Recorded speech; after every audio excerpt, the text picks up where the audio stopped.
Bonjour et bienvenue dans cette nouvelle vidéo, c'est Kevin. Aujourd'hui je suis plutôt content.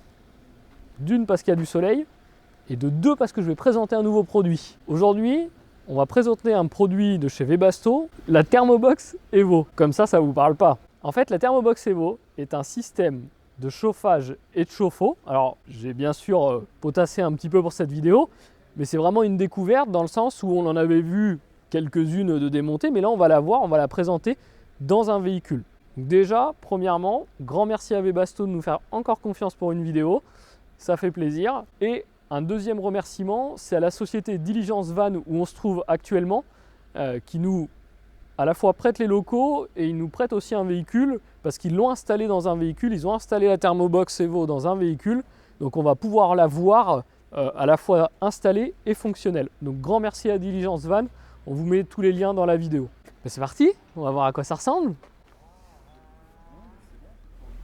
Il y en a certainement qui découvrent à la fois notre chaîne, à la fois le monde du camping-car, du van et du fourgon. Donc déjà, on va remettre les choses en ordre, on va parler de Webasto. Donc Webasto est un équipementier. C'est un fabricant de chauffage, de chauffe-eau. Ils font plusieurs choses, mais pour la partie qui nous intéresse à nous, ça va être surtout la partie chauffage-chauffe-eau. Donc pour les véhicules de loisirs. Les spécificités, c'est que Webasto est une marque allemande et qui produit des chauffages et des chauffe-eau uniquement sur l'énergie du véhicule. Donc quand on dit l'énergie du véhicule, c'est soit gasoil, soit essence. Après cette petite aparté, on va aller voir ce qui nous intéresse, donc la Thermobox Evo. Donc là actuellement la Thermobox Evo, elle est posée sous la banquette que l'on retrouve ici, donc juste devant. Donc on a ouvert le coffre, on voit un petit peu à quoi ressemble cette fameuse Thermobox. Donc pour l'instant vraiment une boîte en métal avec plein de choses. Déjà, chose importante, cette Thermobox Evo, elle a été construite à la suite de la demande de la filiale française. Donc c'est-à-dire que Webasto étant un constructeur présent dans plusieurs pays, il y a plusieurs filiales, la France, l'Allemagne, etc. La filiale française a fait une demande pour avoir ce produit-là, la Thermobox, qui est en fait un chauffage chauffe-eau en instantané. Donc ça a son importance, le fait que ça soit en instantané, parce que ça nous permet d'avoir des avantages par rapport à un chauffe-eau ballon, on va dire, classique. Donc la Thermobox, nouveau produit, mais qui a déjà séduit certains constructeurs. On peut voir notamment Stillvan Origin ou Globe Camper qui l'intègrent à leur construction standard, enfin d'origine. Vous pouvez avoir, quand je dis d'origine, c'est posé par le constructeur, ça peut être une option, hein, on ne connaît pas les modalités des options, mais en tout cas, ils peuvent le monter directement à l'usine. Chose assez intéressante. Bien sûr, il peut être intégré aussi en seconde monte, alors que ce soit dans un camping-car, dans un van, enfin peu importe, on peut le monter en seconde monte. L'avantage, c'est que c'est un produit qui est complet. C'est-à-dire qu'à l'intérieur, vraiment, on a un peu de montage à faire, mais il y a tout. Et on n'a pas besoin d'aller chercher un bouton, une sonde. Non, le produit, il est complet. Les produits qu'on retrouve dans la Thermobox Evo sont des produits qui ont existé ou qui existent un petit peu séparés chez Webasto, c'est-à-dire qu'ils vont exister dans d'autres domaines d'application ou d'autres choses. Et Webasto les a regroupés pour les avoir dans une seule et même boîte, donc une seule et même référence, plus facile, à la fois au moment de l'achat et à la fois après au niveau du montage, on n'a pas oublié de choses, tout est déjà intégré dedans. On va maintenant passer aux grandes lignes du fonctionnement et les différents éléments du chauffage. Donc on a vu, on a une box qui regroupe plein d'éléments, on va aller un petit peu à un moment donné l'ouvrir, la dépioter, voir ce qu'il y a à l'intérieur. Donc en fait on a une box ici, on va avoir donc un bouton de contrôle qui d'ailleurs est le même que l'AirTop, donc c'est le multi-contrôle de chez Webasto, et on a aussi le bouton de régulation qui est derrière là-bas, donc aussi un bouton Webasto. La spécificité de ce produit-là, c'est aussi le fait qu'on ne soit plus directement sur de l'air soufflé comme on peut l'être sur un AirTop. Là, on a un système de fluide caloporteur, donc en fait un liquide qu'on chauffe qui a ses avantages par rapport à de l'air soufflé. Pour les plus aguerris des camping-caristes, ceux qui ont peut-être des fois un peu plus d'expérience ou un peu plus de connaissances, on avait un concurrent qui faisait un système de chaudière comme ça à liquide. Donc ça a vraiment des gros avantages et ça a été longtemps utilisé dans les camping-cars, arrêté plus ou moins dans les camping-cars actuels à cause notamment du poids, parce qu'on avait des gros radiateurs pleins de liquide et très lourds. Là en fait le but ça a été quand même de le compacter, mais de toujours avoir cet avantage qu'a le fluide à l'intérieur d'un radiateur. Donc là justement on va faire la mise en route du chauffage, chauffe-eau. Donc on a le multi-contrôle, donc là c'est comme pour l'AirTop, hein. On vient l'allumer en fait et le mettre en chauffe. Donc avant de pouvoir diffuser de la chaleur ou pouvoir avoir de l'eau chaude, il faut forcément le mettre en route un petit peu avant pour qu'il monte à température. On va le voir par la suite, le chauffage qui est monté dessous, c'est un chauffage qu'on a déjà connu ou qu'on connaît déjà, qui est le thermotop de chez Webasto. Donc le chauffage liquide qui correspond au fait qu'on chauffe de l'eau et pas de l'air, tout simplement. Donc l'avantage de ce procédé-là, du thermotop, c'est qu'il va chauffer très rapidement. C'est-à-dire qu'en quelques minutes, il va être à température et du coup, on va pouvoir avoir du chauffage très rapidement et à la fois de l'eau chaude très rapidement. Autre élément important, une fois que le thermotop est arrivé à sa température, l'eau chaude devient de l'eau chaude en instantané. C'est-à-dire qu'on ne chauffe pas une réserve comme peuvent le faire des concurrents. C'est-à-dire qu'ils vont chauffer une réserve, vous tirez dans la réserve et après il n'y a plus rien, il faut attendre que ça rechauffe. Là, on est sur de l'instantané. Donc on va pouvoir réellement tirer de l'eau chaude au fur et à mesure et elle sera toujours à température. En tout cas, tant que j'ai maintenu mon système en marche, ça fonctionne. Donc on a démarré le multi-contrôle, j'ai attendu quelques instants, quelques minutes, et à la suite de ça, j'ai basculé, donc il y a un autre interrupteur pour la partie ventilation. Et donc à l'avant de ma grille, on a un radiateur avec un ventilateur qui est derrière et qui vient souffler en fait sur ce ventilateur-là. Donc là, on a en fait un radiateur avec un fluide dedans qui est chauffé justement par notre thermotop, mais on va le voir après à l'établi, ça sera plus clair pour vous. On a un fluide qui chauffe ce radiateur-là et on a un ventilateur derrière qui pousse l'air. Donc vu qu'elle traverse le radiateur qui est plein de liquide chaud, forcément ici on a de l'air chaud. Donc du coup on va voir un petit peu le fonctionnement de la thermobox. Donc on l'a dit, Webasto utilise du chauffage ou du chauffe-eau fonctionnant sur le carburant du véhicule, donc diesel ou essence. Donc on va partir en fait de cet élément-là. Donc on va chercher le carburant dans le réservoir d'origine du véhicule. Là où devient aussi la force de Webasto, c'est de pouvoir s'adapter sur beaucoup de modèles, beaucoup de véhicules et d'avoir la connaissance des réservoirs et notamment des systèmes de plongeurs donc, qui vont aller dans le réservoir. Donc tout simplement, ça c'est le Fuel Fix de chez Webasto. Donc c'est un plongeur. Et à la monte, Webasto nous fournit, suivant le modèle du véhicule, des fiches. Et on doit tout simplement reproduire exactement le schéma. Donc les angles qui descendent dans le réservoir et les longueurs. Tout simplement parce que dans les réservoirs des véhicules d'origine, vous avez souvent des flotteurs, des choses comme ça. Donc il ne faut pas perturber les flotteurs et les pompes d'origine. Et la longueur aussi est importante. Parce que si je descends trop bas, le risque c'est de consommer tout le réservoir et donc de tomber en panne de carburant dû à mon chauffage. Donc ça, s'il est mal monté ou si on n'a pas ce système-là, ça peut arriver. Si c'est bien monté, on n'ira jamais plus bas que la réserve du véhicule de toute façon. Donc on aura toujours de quoi rouler pour aller au moins jusqu'à la station faire le plein. Donc on a vu le système pour aller chercher le carburant et maintenant, vous allez m'accompagner parce qu'on va voir sur un véhicule donc le système de la thermobox. Donc en dessous du véhicule, on va avoir ce qu'on appelle un thermotop. Donc là, on a l'arrivée de carburant avec la pompe à carburant. C'est elle qui va aspirer en fait le carburant pour l'envoyer dans le thermotop. Donc le thermotop, lui, va fonctionner donc, grâce au carburant, créer une flamme et chauffer un liquide. Donc les autres périphériques qu'on voit, on voit tout simplement en fait l'échappement qui est ici, qui s'en va avec un système de silencieux pour éviter le bruit tout au bout du véhicule. On a aussi bien sûr une aspiration d'air. Et on a des durites, parce qu'on l'a dit, le thermotop est un chauffage de type liquide. Donc en fait, on va chauffer un liquide qu'on va envoyer en fait à l'intérieur et on va voir ce qu'on fait avec ce liquide. On a vu le dessous, donc là, on va voir en fait à l'intérieur. Tout à l'heure, on était dans le coffre, on a soulevé le coffre, on a vu cette boîte, et là, c'est la même boîte mais ouverte. Donc à l'intérieur, on va retrouver plusieurs éléments. Donc notamment les durites noires, on l'a vu sous le véhicule, ces durites noires en fait sont chargées d'un fluide qu'on appelle un fluide chaleur porteur.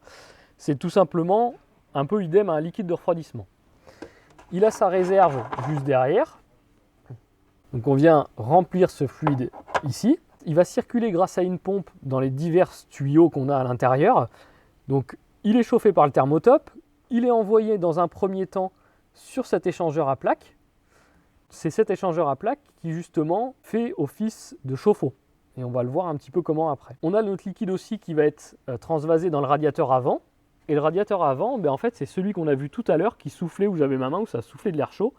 Donc le liquide, il traverse ici et on a un système de ventilateur qui pousse à travers pour pouvoir chauffer. Dans l'échangeur à plaques, on va avoir deux choses. On va avoir le fluide caloporteur qui est chauffé et on va avoir le système d'eau. Donc le système d'eau sanitaire cette fois-ci. Donc là, vous retrouvez sur le côté de la box une pompe qui ressemble étrangement aux pompes qu'on peut avoir dans les camping-cars ou dans les vannes. Donc cette pompe-là, elle a pour but en fait de faire circuler l'eau sanitaire, donc à la fois dans l'échangeur à plaques, mais à la fois dans les robinets du véhicule. Donc on le voit en fait au final, dans une petite boîte, dans une petite box, dans ma thermobox, j'ai l'ensemble de mon composants, hormis mon thermotop qui lui va être sous mon véhicule. Tout le reste est ici, à la fois pour le chauffage et le chauffe-eau. Nouveau produit, donc forcément on a plein de questions à poser à Webasto, ça tombe bien. Une personne de Webasto est présente. On va commencer déjà par se présenter. Bonjour, je m'appelle Kevin. Non, moi vous me connaissez déjà. On va présenter donc Valentin. Donc, Valentin, qu'est-ce que tu peux nous dire sur toi déjà? Présente-toi.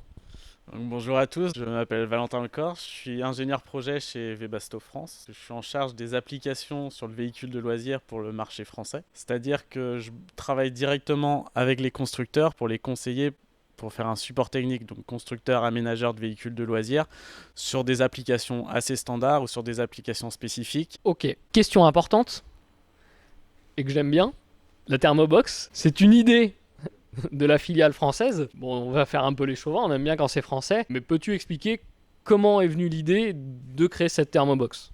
Comme je le disais précédemment, donc on travaille vraiment au plus près des constructeurs pour travailler là-dessus. Et donc c'est en discutant avec des aménageurs qu'on en est venu par rapport aux besoins qu'il y avait dans les véhicules de loisirs, les besoins sur l'eau chaude sanitaire pour avoir un confort optimal. On en est venu en partant de nos produits de base, donc en travaillant sur le Thermotop Evo qui est un chauffage d'eau dans le fluide, on en est venu à trouver une solution qui s'intégrait bien dans les vannes, donc qui pouvait s'intégrer dans tout type de vannes ou de fourgons. Et c'est pour ça qu'on a mis en place donc cette thermobox, donc en lien avec les aménageurs, pour la première monte. Aujourd'hui, on a souhaité, par rapport aux besoins du marché, que le besoin d'eau chaude sanitaire était croissant dans le domaine. Et on a décidé de retravailler un peu plus la thermobox pour qu'elle soit plus facile d'installation, plus légère, avec une installation électrique vraiment simplifiée, pour pouvoir proposer ce produit en seconde monte, donc avec cette thermobox Evo nouvelle génération. C'est vrai que la place, il y a des gens qui savent à peu près la place que prend un chauffe-eau dans un véhicule.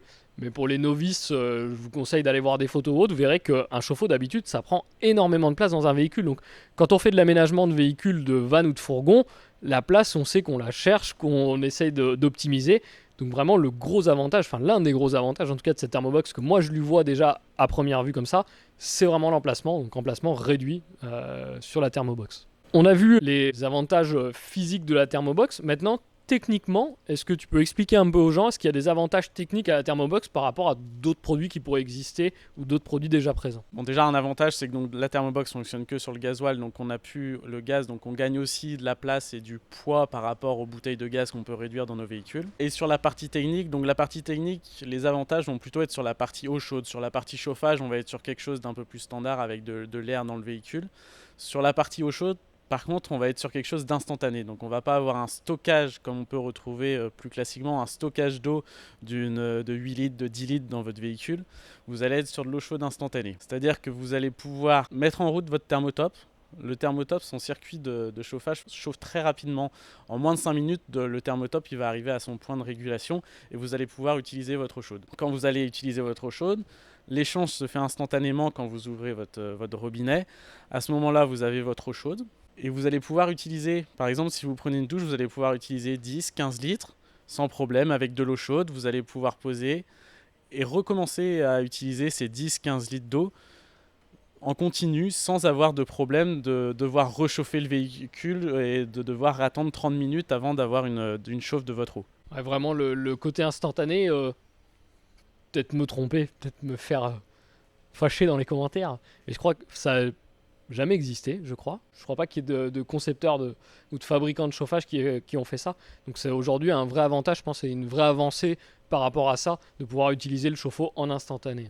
Question qui est un peu plus généraliste sur l'ensemble des produits Webasto, mais qui touche aussi du coup la thermobox, c'est quel avantage à utiliser le gasoil ou l'essence. On a vu qu'il y avait quelques produits essence chez Webasto, mais quel avantage aujourd'hui d'utiliser le gasoil? Un des avantages déjà, donc, comme je le disais, ça va être tout ce qui est poids par rapport au gaz. On gagne de la place en bouteille de gaz et on gagne de la charge utile dans le véhicule. Le second point, ça va vraiment être l'indépendance par rapport au gaz. Quand on part à l'aventure, c'est très difficile d'avoir accès à ces bouteilles de gaz, notamment par rapport aux raccords qui sont de bouteilles de gaz qui sont différents dans les différents pays. Alors qu'en restant sur une solution uniquement gasoil, on a la tranquillité d'esprit, on est indépendant par rapport au gaz, et le gasoil, on sait qu'on va le retrouver partout. Une vraie solution de baroudeurs ou de gens qui veulent être autonomes. Une autre question qui nous revenait principalement sur l'airtop, parce que nous, on est installateur, on pose quand même pas mal d'airtop, mais du coup, qui vient sur la thermobox, la consommation de carburant. On a vu qu'on était sur un système un peu différent, le fait qu'on fasse de l'eau, etc. Est-ce que tu peux nous donner... Alors, ça va pas être... on sait très bien que ça va pas être le chiffre très très précis, et c'est impossible de l'être, je pense, mais un chiffre à peu près sur la consommation de carburant du système. Effectivement, c'est pas une donnée facile à donner. Par contre, on peut avoir un avis. Donc, on fonctionne sur le carburant. Donc, ça va être le Thermotop Evo. Le Thermotop Evo est un chauffage qui fait 5 kW en puissance maximale. Mais le Thermotop Evo régule entre 1,8 kW et 5 kW. Donc, la consommation va dépendre de cette puissance délivrée par le Thermotop. Donc, si on différencie la partie chauffage et la partie chauffe-eau. En partie chauffage, on a un aérotherme dans le véhicule qui va délivrer une puissance d'environ 2,5 kW. Donc pour compenser cette dépense donnée par l'aérotherme, le thermotop va être à un fonctionnement de 2,5 kW dans sa régulation. On considère que pour 1 kW d'utilisation d'un chauffage carburant Webasto, on va être à une consommation de 0,1 litre par heure de moyenne pour le chauffage en carburant. Donc on va considérer ici 0,25 litres par heure de moyenne pour fonctionner sur la thermobox sur la partie chauffage. Donc si vous passez une nuit et une soirée, par exemple, avec le chauffage, vous allez donner une consommation de 2 à 2,5 litres pour votre nuit et votre soirée. Sur 24 heures, c'est pas énorme en termes de consommation. En tout cas, si on fait le prorata assez rapide gaz, enfin prix du gaz, consommation de gaz, etc., on est gagnant avec le système gasoil. On est gagnant, et puis comme on est sur le réservoir du véhicule, on n'a pas de souci à se poser. On sait que la capacité de notre réservoir est assez grande et qu'on n'aura pas de souci par rapport à cette consommation qui reste assez faible. Ensuite, sur la partie chauffe-eau, donc sur la partie chauffage de l'eau instantanée, on va plus être sur une consommation vraiment ponctuelle, puisque le chauffage va fonctionner à sa pleine puissance quand on fait fonctionner de l'eau chaude sanitaire. Donc il va fonctionner à 5 kW, c'est-à-dire, comme je le disais, donc on va être à 0,5 litres par heure sur l'utilisation, mais donc ça ne va pas être la réelle consommation, puisque la consommation en eau chaude, ça va être vraiment que quand on fait fonctionner de l'eau chaude. Donc quand vous prenez votre douche, quand vous faites un peu de vaisselle, c'est à ce moment-là que vous allez avoir cette consommation. Donc si on part dans une journée de 24 heures, vous êtes 2 ou 3, vous prenez 2-3 douches, plus vous faites la vaisselle, vous allez peut-être consommer 0,5 litres de carburant. Et donc sur une journée de 24 heures, donc avec votre soirée et votre nuit sur la partie chauffage de votre véhicule et sur cette partie eau chaude sanitaire, vous allez consommer 3 litres. On va considérer 3 litres par jour de carburant. Sur la partie eau chaude, il y a quelque chose qui va vite réguler, hein. C'est la capacité du bac d'eau. Parce que même si on en a instantané, si le bac d'eau fait 80 litres, de toute façon, on ne pourra pas tirer plus de 80 litres d'eau chaude parce que le bac d'eau sera à zéro.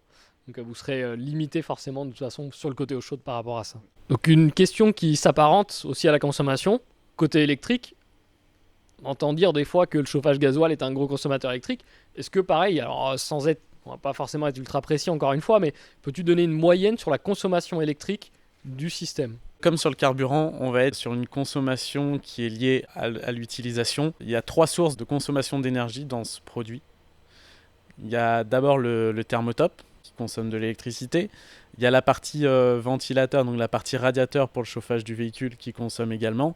Et la pompe d'eau sanitaire pour la partie chauffage de l'eau. Donc sur le thermotop, le thermotop se régule par rapport à sa température. Le pic de démarrage de consommation d'électricité va être au démarrage quand le brûleur a besoin de sa bougie d'allumage pour enflammer la chambre de combustion et produire cette eau. Après, la régulation va faire que la consommation d'électricité va être moindre, ce qui nous fera une consommation de 3 ampères en moyenne sur cette partie chauffage du véhicule. Sur la partie chauffage de l'eau sanitaire, on va être à une consommation un peu plus élevée avec la pompe et le thermotop, puisque le thermotop tourne à fond et il y a la pompe à eau sanitaire. on va considérer en moyenne une consommation de 6,5 ampères pour le fonctionnement. Oui, sachant que 6,5, c'est sur le laps de temps où il est en fonction. Donc effectivement, si on fait le rapport en ampère-heure, le 6,5 sur la partie eau chaude sanitaire, comme vous l'utilisez vraiment ponctuellement, la consommation va être faible. Je pense qu'il faut faire le prorata des 6,5 sur une heure et savoir combien de temps on utilise l'eau. Et au final, si on le fait sur une heure, c'est pas si élevé. La consommation sera vraiment faible et sera plus liée du coup au chauffage de l'habitacle où on a seulement 3 ampères. Donc sur une nuit, la consommation va pas être très élevée et vous n'allez pas utiliser votre batterie cellule et de la mettre à plat. Vous serez assez tranquille de ce côté-là. Donc une autre question, nouveau produit, forcément il y a de l'entretien sur les chauffages, on laisse pas son chauffage pendant 10 ans comme ça. Est-ce qu'il y a des préconisations particulières sur la thermobox ? Donc sur cette thermobox Evo, il n'y a pas un grand entretien à faire. La première chose que je vais dire, c'est comme on utilise de l'eau sanitaire, cette eau sanitaire, ça va être vraiment quand on n'utilise pas le véhicule, notamment en hiver, quand il fait froid, c'est de vidanger toute la partie eau sanitaire pour éviter qu'il y ait des problèmes de gel dans le circuit qui pourraient entraîner au niveau de l'échangeur des fuites, puisque l'échangeur va grossir avec l'eau qui va... Donc vraiment faire attention et bien vidanger son circuit d'eau sanitaire en hiver quand il fait froid et qu'on n'utilise pas le véhicule. Donc ça c'est un peu idem à ce qu'on connaît aujourd'hui en camping-car. C'est-à-dire que nous on incite les gens, on dit quand vous hivernez votre véhicule, ou en tout cas quand vous ne l'utilisez pas avec des risques de gel, on vidange systématiquement l'eau pour éviter tout dommage. Alors, d'habitude c'est des chauffe-eau forcément, là c'en est pas un, mais pour éviter tout dommage au circuit d'eau comme on pourrait le faire dans une maison de campagne quand on s'en sert plus. Ensuite, sur le deuxième point, sur la partie entretien, donc ça va être lié au Thermotop Evo, donc avec sa combustion. Ça va être un entretien facile à faire puisque c'est juste le faire fonctionner assez régulièrement, une fois par mois, le faire à fond.